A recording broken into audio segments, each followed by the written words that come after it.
এবার বাংলাদেশের খবরে যাচ্ছি। বাংলাদেশে আগামীকাল সম্ভবত তদারকি সরকার, অন্তর্বর্তী সরকার গঠন হবে এবং যারা বিক্ষোভকারী আন্দোলনকারী তাদের দাবি অনুযায়ী, প্রস্তাব অনুযায়ী অর্থনীতিবিদ, নোবেলজয়ী অর্থনীতিবিদ মোহাম্মদ ইউনূস তিনি হবেন সেই তদারকি সরকারের প্রধান। আগামীকালই বাংলাদেশে সরকারের শপথের সম্ভাবনা। সরাসরি চলে যাব নিউজরুম থেকে, রয়েছেন আমার সহকর্মী অতনু। মোহাম্মদ ইউনূস হলেন, সব ঠিক হলো। মোহাম্মদ ইউনূসের অবস্থানটা কি? অনেকেই বলছেন যাদের লিস্ট করা হয়েছে অন্তর্বর্তী সরকারের তারা নাকি কট্টর ভারত বিরোধী। মোহাম্মদ ইউনূসের অবস্থান কি? না, ভারত বিরোধী সে কথা এখনই বলা সম্ভব নয়, কিন্তু এটুকু বলা যেতেই পারে যে শেখ হাসিনা বিরোধী মোহাম্মদ ইউনূস। অন্তত তার বিভিন্ন বক্তব্য থেকে এর আগেও কথা প্রকাশ পেয়েছে এবং শেখ হাসিনা সরকারও যে মোহাম্মদ ইউনূসকে খুব একটা পছন্দ করতো না তা স্পষ্টতই বলে দেওয়া যায়। সেই জায়গা থেকে দেশের বাইরে দীর্ঘদিন ধরে রয়েছেন মোহাম্মদ ইউনূস, এরকম একজন স্বনামধন্য ব্যক্তি এবং বাংলাদেশের গর্ব বলা যেতে পারে। অর্থনীতিবিদ, শান্তিতে তিনি নোবেল পেয়েছেন এবং এত কাজ করেছেন মাইক্রো সেক্টরে, তারপরেও তিনি দেশের বাইরে রয়েছেন দীর্ঘদিন। এখনও তিনি ফ্রান্সের প্যারিসে রয়েছেন এবং প্যারিস থেকে আগামীকাল তিনি ফিরছেন। সম্ভবত আগামীকালই তিনি শপথ নেবেন এই তদারকি সরকারের প্রধান হিসেবে, এবং তার সঙ্গে আরও কেউ শপথ নেবেন কিনা এখনো সেই সিদ্ধান্ত হয়নি। তার কারণ এখনো আমাদের কাছে অন্তত এপার বাংলায় যে খবর আসছে সেই খবর অনুযায়ী পুরো নাম বা পুরো তালিকা এখনো তৈরি হয়নি। গতকাল গভীর রাত পর্যন্ত রাষ্ট্রপতি, তিন বাহিনীর প্রধান এবং ছাত্রদের যে আলোচনা হয় সেই আলোচনা থেকে এখনো পর্যন্ত সব নাম তৈরি হয়নি। তবে এটা তো ঘটনা অতনু যে সেনার কথাতেই চলতে হবে মোহাম্মদ ইউনূসের মতো একজন ব্যক্তিত্বকে।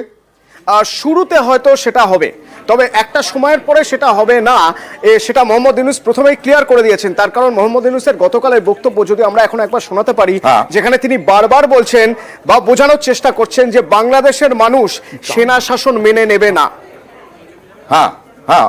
অতনু, সুতরাং এটা থেকে স্পষ্ট যে সেনা শাসনের পক্ষে তিনিও কোনোভাবে নন এবং সেনা তার উপর খবরদারি করবে এটাও তিনি কোনোভাবে মেনে নিতে পারবেন না। হয়তো শুরুতে এটা হতে পারে, কিন্তু একটা সময়ের পরে তা হবে না।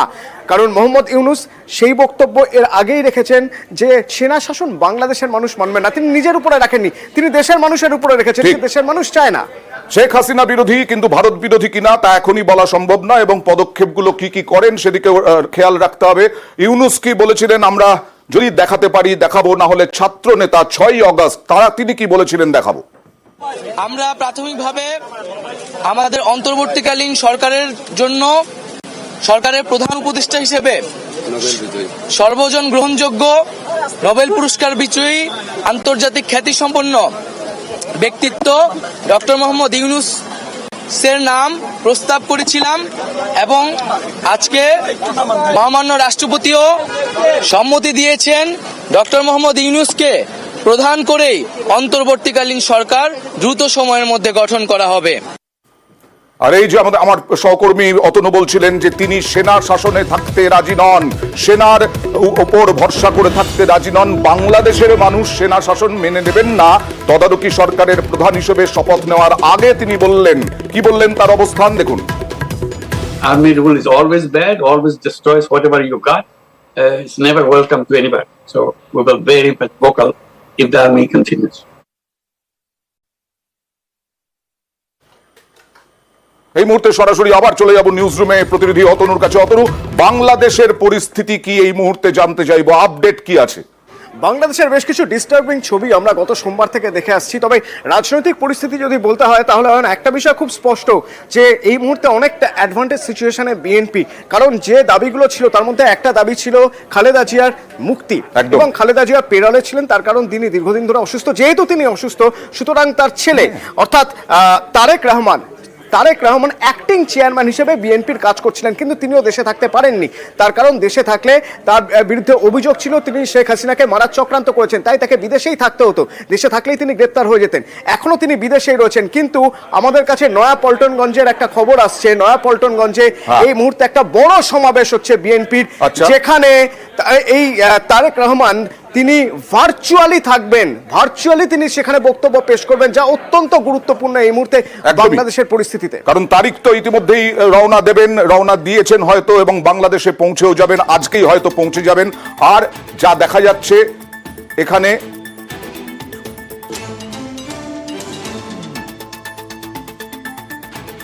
অন্তর্বর্তী সরকারের বাকি সদস্য কারা হবেন সে বিষয়ে 15 জনের একটি নামের তালিকা তৈরি হয়েছে। খুব দ্রুত সরকার গঠন নিয়ে সিদ্ধান্ত হবে। বৈঠকের পর আন্দোলনকারী ছাত্রনেতা নাহিদ ইসলাম জানান, সরকারি সম্পত্তি পাহারা দেবে ছাত্ররা। সরকারি স্থাপনা, রাষ্ট্রীয় সম্পদ এবং আমাদের যে সংখ্যালঘু সম্প্রদায় রয়েছে তাদেরকে রক্ষা করতে হবে এবং পুলিশ বাহিনীকে, আইন শৃঙ্খলা বাহিনীকে পুনর্গঠনের মাধ্যমে দ্রুতই জনগণের মধ্যে শান্তি শৃঙ্খলা ফিরিয়ে আনার জন্য নিয়োগ করা হবে এবং দেশের আইন শৃঙ্খলা বাহিনী ফিরে আসা না পর্যন্ত আমাদেরকে সবাইকে সতর্ক থাকতে হবে এবং আমাদেরকে এই যে কোনো ধরনের নাশকতা যাতে না হয়, লুটপাট যাতে না হয়, সেজন্য ছাত্র জনতাকে পাহারা দিতে হবে, সতর্ক অবস্থানে থাকতে হবে। সকলে মিলে ছাত্র জনতার দেশ গঠনের মাধ্যমে আমরা যে নতুন বাংলাদেশ, সেই বাংলাদেশ বিনির্মাণ করব। কিন্তু লুটপাট তো চলছে, আওয়ামী লীগ নেতারা খুন হয়ে যাচ্ছেন একের পর এক। এমনকি আফগানিস্তানে যে ছবি দেখা গিয়েছিল সেই ছবি নাকি দেখা যাচ্ছে ঝুলিয়ে দেওয়া হচ্ছে আওয়ামী লীগ নেতাদের মুখে মেরে।